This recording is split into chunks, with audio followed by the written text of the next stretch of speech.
Welcome to Peter and Ruffy's football show here on STV. The main talking points on tonight's programme. James Forrest rejects an offer of a new contract at Celtic. Gary Harkins lights the touch paper ahead of that Scottish Cup match against Rangers. We'll look back over all the weekend's football. Alan Ruff is alongside me, Peter Martin, and a boot-room guest I'm delighted to say is former Hibs central defender Stephen Tweed. No point in going through all the other clubs as well, Ruffy, because we'd be here all night. We might as well cut to the chase. Yeah, and half of them you wouldn't be able to pronounce anyway. Yeah, absolutely. You were actually, and it's an interesting point, you were at that crossroads where the Bosman ruling allowed players to actually go and travel Europe. Stephen, you took full advantage of it. It was a case of I stayed here, I'd only probably lasted another couple of years, so I reinvented myself every 3 years, as Keith Houchin told me to do. Go abroad, big man, make yourself. It's an extra challenge, isn't it? Yeah. So you can learn different languages and speak rubbish in lots of different areas as well. Yeah. No, was no regrets? No, it's life experience. Yeah. Football for us was a business as well, and that might sound a bit callous. It's about putting food on the table, etc., etc., and great life experience with it. Not obviously being at Marcana with Ruffy, but it was fine. It was good. Yeah, well, listen, I'm going to talk about that a little later on in the programme, because obviously you're talking about moving on. Are you surprised by the news today, Ruffy? James Forrest rejecting the contract, going to weigh up his options? Well, it looks as if it's been ongoing for a while now. Obviously, we don't know what's going on behind the scenes, but he'll be watching what's happening at Celtic, but knowing, what's coming and going and the talk in there. And maybe he feels he's been there long enough, the injuries have been picking up, maybe he thinks it's time for a change. I mean, that's what happens with footballers. It might be the time when he sees the players that they're bringing in, he might be just getting phased out a wee bit. Well, on his day, when he's fit, Stephen, he can cause teams a lot of problems. If anything, I look at his career and think at the moment, unfulfilled potential. With all due respect, that's how many young players could we actually say that in Scotland at this juncture? He must be looking at it saying, bringing Armstrong, Mackay-Stevens and all these people in, are they to replace me? I've got years to go. Is he getting what he wants out of Celtic contractually? And he's getting to an age as well where he has to think of the big picture. It's fine up to 23, 24, you're a young boy in a club. Then you think, right, I need to kick on both career and financially. And we don't know what's happening with negotiations. Are Celtic sort of saying, well, again, playing that line, you've not been fit, you've not played as many games as you would maybe should or would like you to, and it might be a not quite pay-as-you-play, but more incentive-based, and you might be looking for a bit more financial. Yeah, I get the feeling though, Ruffy, certainly early on, when you look at some of the reaction across social media, that a lot of Celtic fans are maybe looking, thinking, well, there's more than enough in reserve to cater for the loss of him. McGeady was a different animal. I thought McGeady was a class above again. No disrespect to James. No, I don't think. Yeah, I think you're perfectly right. I don't think James has kicked on. I was looking at James Forrest being a regular in the Scotland team a couple of years ago when he wasn't picking up the injuries. We were crying out for a winger. We didn't have anybody like him, but he hasn't progressed into that role, unfortunately, and I have to put that down to injuries, because like you, when he played in Europe, he was the main man. He used to go away from home and he was just very, very hard to deal with, all the clubs that he came up against. But I think the same with Stephen. I think there is something going on in the background with the contract, his injuries. We saw what was on the table for Chris Commons, because of his age. So I think it's more of what's in the contract than anything else. Yeah. We've got a cup game to look forward to with Rangers and Dundee potentially on the horizon. Ruffy, I'm not quite sure what the motivation was from Gary Harkins. I mean, I don't know if you're aware, he's obviously said he believes Rangers are a new club. He's managed to get involved in an argument which I think more often than not takes you into stormy waters.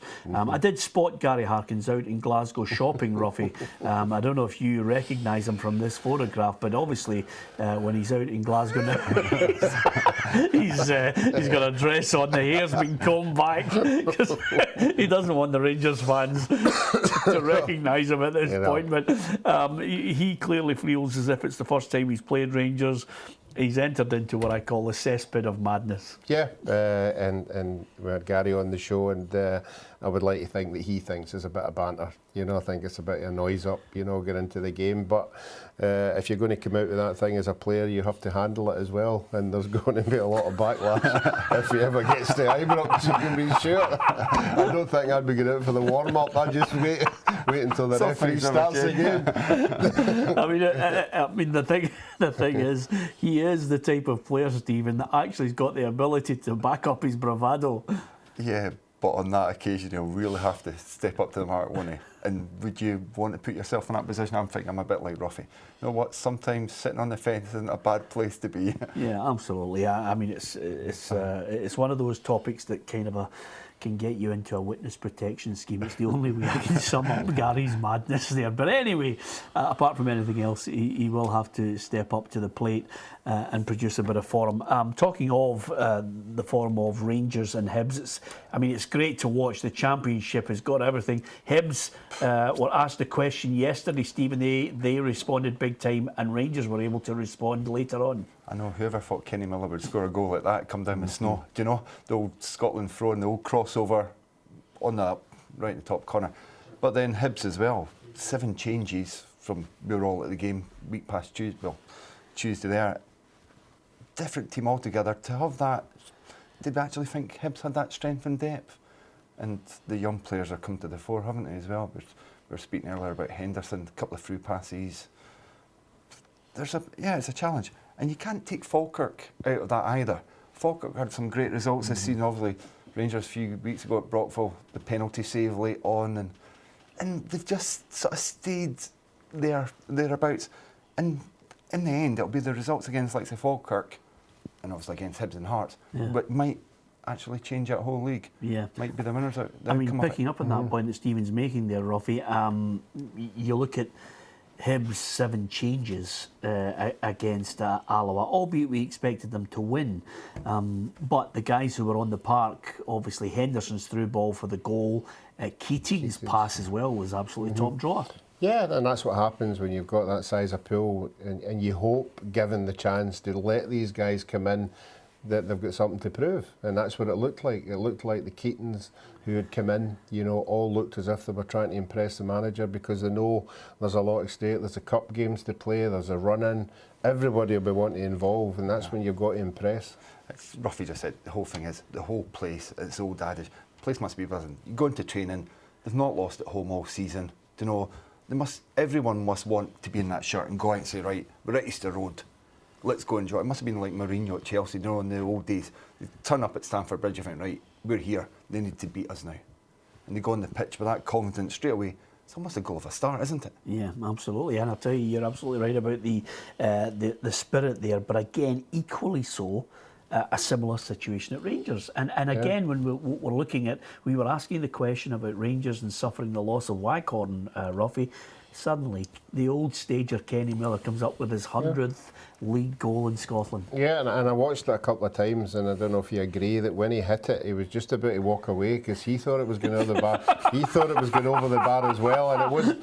The look in his face when he actually. It would never have got that bounce if it wasn't AstroTurf, would it? It was so high. I know. It was so high when it come down. I think everybody else was going to walk away, and just the shock on his face. And as a striker, you just take it. You take it and say it's a fantastic strike and move on. And as you say, for your 100th league goal, it's one you're going to remember as well. Yeah, I agree with you. Actually, I think you're right, guys. I looked at Kenny and he's having a wee look and thinking, oh yeah, that's in there, which was. But again, one of those crucial wins. Mark Warburton wasn't happy, Ruffy, with the overall play, during that period, but a win's a win. It is, and again, not for the first time in the last 5 or 6 weeks, they've had to thank the goalkeeper. I think the goalkeeper's come up with some crucial saves. He's beginning to, step up to the mark, as you have to do with the Rangers or Celtic goalkeeper. You have to make that save that wins you games, and although Kenny Miller will take the plaudits, I think the goalkeeper won them that game yesterday with the 2 saves that he had. Yeah, can you see your old club catching Rangers, Stephen? I would like to hope so, but again, it's in Rangers' hand. It's interesting to listen to the keepers' union sticking up for the keepers, but yeah, the boys play well, hasn't he? He's come in, kept Cammy out of the team, the Rangers keep that, and they've kicked on. Rangers, maybe 4 or 5 weeks ago, there was that little, are they going to manage to carry on? They've turned into Arsenal, haven't they? They're starting to win 1-0, 1-0, 1-0. And that's all they need. They'll take 1-0 to the end of the season to get over the line. Yeah. It's maybe just a job too far now for Hibs. In a sense, I hate to say that, but just the point difference. It's a big ask. Yeah. And again, the cup runs, a lot breeds confidence. As a Hibs fan, I would take the Scottish Cup rather than the Championship. We're going to debate that with them after the break. How many people agree with Stephen Tweed? Welcome back to Peter and Ruffy's Football Show. Alan Ruff is alongside me, Peter Martin. Our boot-room guest today, I'm delighted to say, is Stephen Tweed, who I think excelled at Hibernian Dundee as well, and a good few clubs that he mentioned to me that I wasn't aware of, Ruffy. Yokohama, Ionicus, as well as MSV Duisburg too. I couldn't, if somebody was in a quiz, I wouldn't have been able to fire in the last three there, would you? Yeah, I wouldn't, but as you touched on it earlier, that when that Bosman came in, that was the thing to do. You know, why use it to your advantage? I think players of my era were signing contracts, as we've spoken about it, for 5-6 years with no way out, you know, so there was no avenue at all to try abroad or try anywhere else. But so when it came up, players like Stephen used it to their advantage, and quite rightly so. Although I have to say, you at Yokohama must, it's Gulliver going up for corners. I've never heard that. That must have been fantastic. Have you seen the Rugby World Cup? See the size of some of these videos? I know. When you went there. That's fantastic. OK, let's cut to the chase of the Premiership at the weekend. Lee Griffiths now has Brian McClare and Henrik Larsson in his sights, Ruffy. Yeah, and you can't take anything away from him. You know that the goals that he scored this year have been good. You know, people will throw into the mix, obviously, the quality that he's playing against, and McClare and Larsson were scoring against better sides. You know, but in saying that, if he was to beat them, the figures will be down there in black and white, and there'll not be a lot of people questioning it, because if you can get that amount in any season, it's great. Yeah. How highly do you rate him, Stephen? He's a guy who's buckled down over the last year. No, he was a young boy at Livingston when I was there. I was a 16-year-old, very raw, great striker of the ball, one of the cleanest striker of the ball, very little backlift. And he's obviously worked at his game, brought in a bit of work rate and coaching over a period of time. And he has kicked on. I agree with Ruffy. You're talking about like Brian McClare and all that. I think Brian McClare was the first, maybe after kid, he scored 20 goals up here and 20 Premier Division goals as well. So again, if he does it, he's in the record books. People just look at the records. It doesn't matter who he was up against. You still have to do it.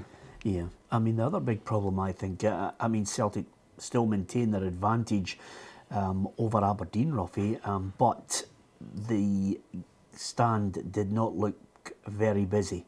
There are lots of empty seats. Yeah, and it's something I'm sure the board will have to address. Every run in the season, they've always come up with some idea to attract the fans in. You know, to go at the end of the season without getting beat, to go with shutouts, to go with, you know, record goal score and that kind of thing. But there's nothing to hang on to. Obviously, there's the league to win. But again, as we saw at the weekend, we could see why they struggled in Europe. You know, the defence is still there to be got at. Again, Inverness never took their chances and paid the consequences. So there's still a lot of work to be done. But I see Ronnie Delia coming out today saying, "If I win the league, you can't sack me." You know, so I think that remains to be seen. I'd just like to touch on what Ruffy said, and going back, we're talking about Lee Griffiths. Imagine Lee Griffiths was in the Inverness team at the weekend. Put on the flip side, was he the difference between 3 points that day? Yeah. A couple of decent finishes when you think the boy threw on Craig Gordon, the header in front of goals we mentioned earlier. Now, if he gets one of them 2 chances, 1-0 up at half time, Celtic really had to go for it. Whereas, his goals have stood them in good stead. Yeah, it's such a great line you've just left in the air there, Ruffy, with Ronnie Dyler saying, "If I win the league, you can't sack me." I think if he'd been at Real Madrid by now, he'd have been well and truly bumped. But maybe it's a different league and a different board. We shall find out as time goes on and results come in. As far as one result that pleased you, Ruffy, it was Dundee United against Hearts. There was a moment when Hearts got the equaliser, where I thought you were about to concede that United were down, but this has given you a lifeline with Payton's screamer. Yeah, not only me, but the players as well. You could see the reaction on the part, you could see the supporters' reaction, and Stephen touched on it.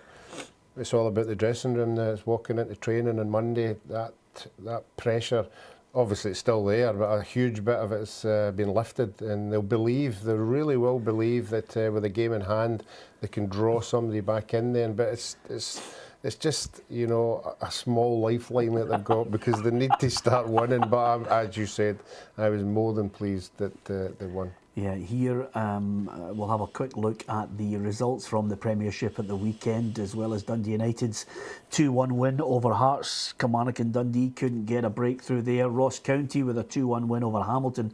Cracking free kick from Ian McShane, and St Johnstone edged it with a Tam Scobie late winner against Motherwell. Here's how the table looks, Stephen. You can assess it. Do you agree with Ruffy? Is there enough of a lifeline there? Can Dundee United, in your eyes, escape the drop? Probably not. But going back to that dressing room, I'll cling on to every bit of belief there is. They'll be looking at it. Yeah, let's get the first one. Let's go for Kilmarnock on the goal difference. Try and get them back in. Obviously, when the league splits up, they play against them as well, so they might play against them a couple of times. There's potentially 6 points they'll be looking to get straight off the mark. And who knows? Momentum in football is a weird and wonderful thing. Look at Leicester. Yeah. Do you know, end of last season, that great run to stay up, and they didn't really add many players to it, so they still had that feeling. When they got back to pre-season, everyone's on a high. Tinkerman didn't tinker anymore, and suddenly it's off and running. Yeah. There's not that, you know, that little bit of... So it's almost as if you two have been hanging about with each other for ages, you know. No, I think we've been at teams that have been down the bottom of the league. And we know what you've got to do. So, yeah, that's exactly what I was thinking there. I thought they two have met for a pint before this programme. Just on that point, probably not with Dundee United. Who do you see being in that playoff place? We found it very difficult to try and nail it. Well, do you know, just having a look at the league there, I think Lee Clark going to Kilmarnock, will he give them the momentum to get out there? Partick Thistle picked up some decent results of late, were on a poor enough run. It could be, Motherwell got themselves well out since Mark McGee's obviously gone back. You just don't know. It's that cyclical thing. There might be a team in 7th position that suddenly don't win till the cut-off point, and again, winning's a habit, like losing's a habit. You get into that losing streak, a lot harder to get out of that than it almost is to win games. Yeah, and picking up on that point, Stephen, Ruffy, I mean, St Johnstone couldn't buy a win over 9 games, and suddenly they pop up. They've missed out today on, I think, Julian Faubert, I thought would have been a great signing for them, but, you know, as soon as it was thrown across Europe and America, suddenly he's got other offers. Yeah, and I'm sure they would have worked very hard to give him something to stay, but unfortunately it wasn't enough. But then again, they're a team as well who'll be encouraged after you've not won a game for 10 and then you get one. You know, you think you can build on that, and certainly to get it so late on, it's Motherwell for me now, and Mark McGee will be scratching his head and trying to work out how you can see out games. Yep, absolutely. Okay, let's have a look at the results from the Championship as well, just before we go, to give us an assessment of the other games that were on the Saturday as well. Falkirk edged it by a goal, a real blow with Conor McGrandles picking up a double leg break. Wraith Rovers 2-0 win over Livingston, and St Mirren just edging it against Dumbarton. We heard from Alec Ray on Saturday's programme, Ruffy. That was a big win for them again. Yeah, we had Alec in the show and we were talking about looking up, and his remit when he went in there was just to make sure he wasn't going down the way. But now that the wins that he's got under his belt, he'll definitely be looking up, because that 4th spot is up for grabs for most of the teams running in that area. Yeah, let's look at the Championship table then, because there's the battle between Rangers and Hibs. Which team's going to blink first, as Stephen mentioned there? You can suddenly go on a run. We think Falkirk. Can you pick the 4th team in that playoff place, Stephen? Do you know, they're Cooney South playing Rangers yesterday, a good chance if they got a point, they held on. Wraith Rovers beat Ray McKinnon, done well at Wraith Rovers. St Mirren again, I think Tony Fitzpatrick's in there now as well, St Mirren man, and obviously Alex in the new manager. It's all about momentum, getting into the 4th place and seeing where you go. Yeah. That's my one wee caveat. It's the whole playoff system is they don't get rid of all the bands. It's all start afresh. So you play the fourth plays the third plays the second, then potentially play the Premier. So they're playing 6 more games. Yeah. Potentially some of your key players, a First Division club, aren't getting to play against a Premier Division team, do you know? Yeah, I agree with him. I think it's a long road that's heavily weighted towards the Premier League team, Ruffy. Yeah, it certainly is, and but we saw it down in the English Championship as well. There's a lot of times the team that's been 6th in the league has went right up, you know, and we're 20 points behind. So yeah, absolutely. Okay, it's been an absolute joy speaking to Steve, and it's almost as if those two former Hibbies are joined at the hip there. We're singing from the same hymn sheet for almost all of that programme. We're going to chat to Stephen and see if he managed to get a signing on fee for all those clubs that he joined throughout his career. But join us tomorrow when a former Jambo, Craig Beattie, will be our guest in the boot room, now playing and plying his trade at Stirling Albion. Thanks to Stephen Tweed. Hopefully you've enjoyed the programme. Join us at 7 tomorrow if you can.